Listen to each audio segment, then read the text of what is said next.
वज़ीर-ए-आज़म पाकिस्तान इमरान खान, वज़ीर-ए-आला पंजाब उस्मान बुज़दार और स्पीकर कौमी असम्बली की सीटें खतरा में पड़ गई। ये कहना है पीडीएम के सरबराह मौलाना फजलुर रहमान का। उनका कहना है कि 48 घंटों में इन तीनों सीटों पर विराजमान सियासी शख्सियात की किस्मत का फैसला होने वाला है।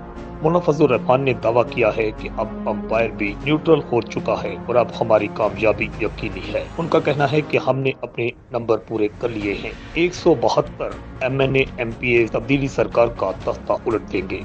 इस समय हमारी तमाम तैयारियां मुकम्मल हैं और 48 घंटों के अंदर जो है इसमें इत्मीनान लाई जा रही है, जिसके बाद सियासी हलकों में हलचल मच गई है और सिलसिला में हुकूमत और उनके इत्तेहादी भी अलर्ट हो गए हैं। दूसरी तरफ मुस्लिम लीग नून का यह भी कहना है कि हमारे पास नंबर्स गेम पूरी है, हमें उनके इत्तेहादियों की भी जरूरत नहीं है।